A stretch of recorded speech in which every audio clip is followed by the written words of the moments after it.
back. Boys, you bring your waters here.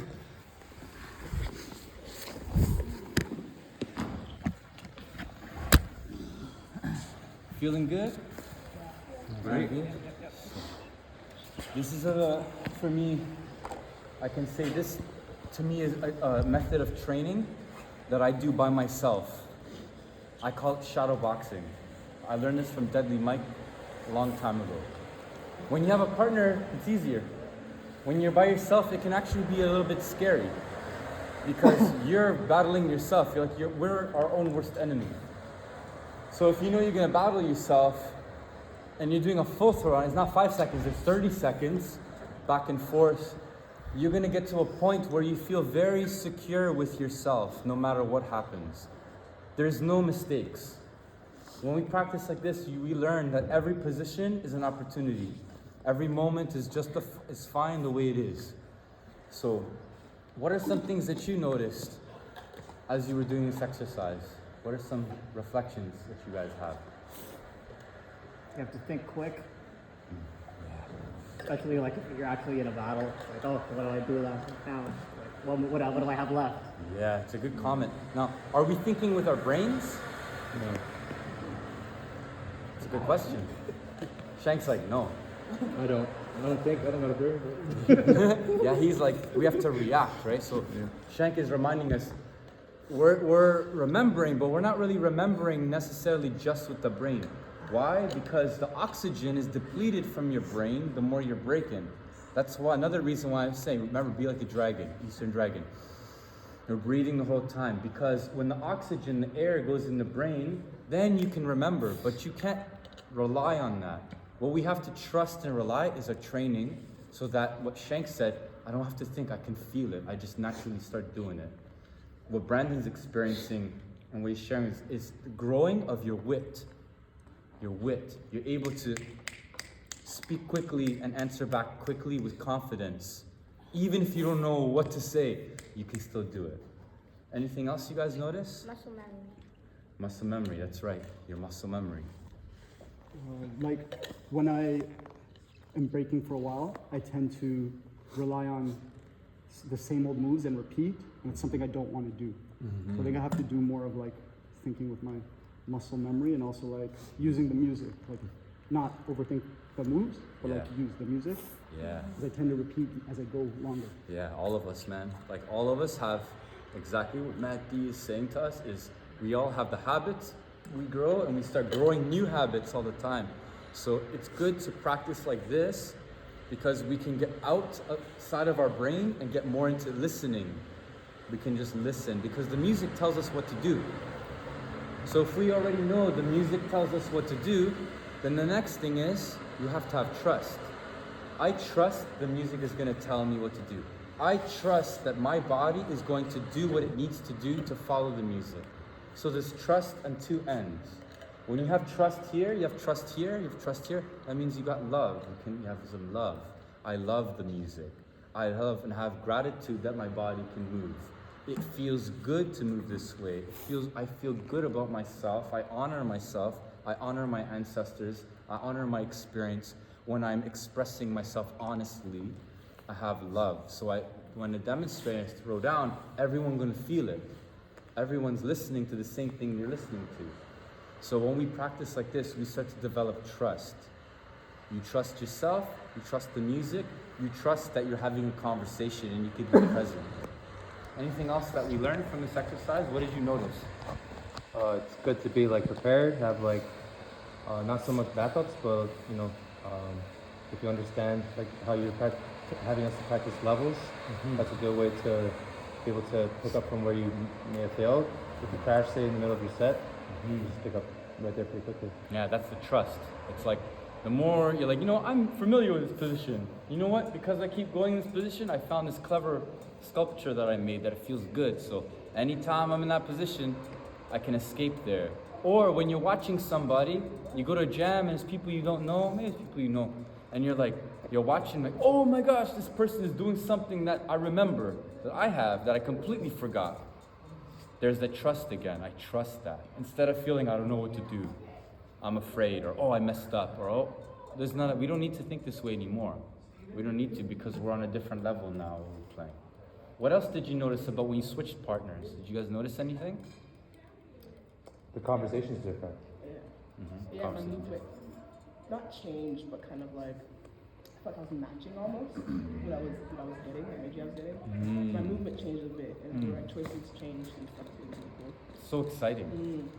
This is a good example that no matter where you are in the world, where you are in land, you bring yourself there. You carry your culture yourself with you. You situate yourself anywhere you are. So if I'm practicing with T-Bone and we're experimenting this cognitive experiment, then I go to Matt D and it's slightly different, but I'm gonna bring that experience that I had with T-Bone and myself in my life. I'm gonna bring it with him. That's why for me personally, when I go places internationally or wherever, other places away from here, and I'm dancing, I feel very comfortable because I'm not going alone. I don't go alone. I go with like all of you guys, you know? We all, I go by myself in physical, but in my mental, my spiritual, my emotional, I'm also there, but with everybody else at the same time. So I feel very comfortable dancing in other places. In fact, when I dance overseas, I dance even better than I dance here because I'm very comfortable feeling and trusting that Matt D is with me, Jerome is with me, you know what I'm saying, Brandon's with me, the guys that I know, Donnie's with me, I'm like, I feel very comfortable. So when you switch up, you can have this collection. It's a collection and it's like a trust. Anything else maybe you guys want to add to the experience? Pardon? Breathing. Tell us a little bit. When I get down, I don't really breathe. I kind of just like preserve my breath so like it hits harder. Oh. But then I realize that it's like breathing that helps me preserve. That's right. It's not about the hard hitting. It's about like Yeah. How much energy you have to hit it when you're doing it. That's part of it, yeah. there's a lot of things to figure out, but all I know is that breathing is really important. You actually have to. Yeah, like that's a good point because like abstract, you guys know abstract? Yeah. He often talks about the living breath, the living movement. Abstract will say, the living movement. My movement is living. My movement has flow like water. Abstract will say. My style is my blow up. I was gonna add to the whole breathing thing. Oh, it's yeah, like, sure. It's like a little bit kind of fundamentals in martial arts. If anyone takes this, but like, if any movement that you do, you're supposed to understand when you breathe and when you breathe out. So I think it makes a lot of sense in breaking. Big time. Yeah. Some of my teachers, they reminded me, breathing is 101. Breath control, breaking is number one, breath control. Because think about it, the rhythm we have is our heart and our breathing. So if our rhythm here and our rhythm here is matching the rhythm here, it's good. So we want to stay in rhythm with our breathing. Maurizio would talk about breathing with the fours. No matter what's going on, chaos is going on, and still control with the four or the breathing. Wow, very powerful. What it does to your blood, what it does to your brain, what it does to your temperament, like it really like helps you focus and stop time. When everything's crazy, people are cheering and you stopping time, other people go crazier because you have the control of the breath. Something else I noticed about you guys, y'all were getting a lot more comfortable because you're switching partners, you know what to do.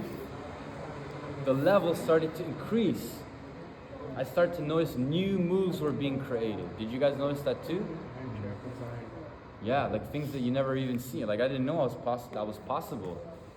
But that is possible anytime you break outside or with your friends or by yourself when you shadow box. You can do this. It's about the process. The last thing that I mentioned is the process for you to iron yourself. Sharpen the iron, the process. What did we do in the beginning? What was the beginning of this process? What did we find? We carved the path. Great. What else did we do? Pardon? Found the side roads. Carved the path, then what else did we do? Levels. Pardon me? Levels. Then we explore the Some breathing. atmosphere, the levels. We use our breathing. Good. Then what else did we do? Some timing. Stop on the 5. Now we're going to work on the timing. Experiment with the time. Stop on the 5. Was stopping on the 5 difficult or easy? At first, it's difficult. Over time. Yeah, it's pretty challenging. Another experiment I do is the 4 touch. You guys have heard me talk about this, the 4 touch. The setup of the 3 and the execution on the 4. It gets really easy to run on with the sentence. It's actually a challenge to do less. Sometimes less is more. And if you watch someone like Ken Swift, Crazy Legs, Maurizio, Paul One, like the greats, when they get down, you can do a lot with very little. It's about what we're doing with what we have. You know, using our wit, being present, you know what I'm saying? Using the breathing, our character, our flavor. All these things are really instrumental. If we start to let pieces go and just only focus on something hard, it's like we have expectation. That expectation doesn't help us when we dance. We have to trust, remember? The trust has a different level of expectation. We trust it's just gonna happen naturally. So that means when we're doing, we don't take for granted the things we have. A little hook like this can be really good if you do it in the right way. You know what I'm saying? Well, I'm at D, right? Right? You can find all these little things. You know what I'm saying? These little cool gestures. Then you can do so much with very little. So then, like Donnie wants to do punch.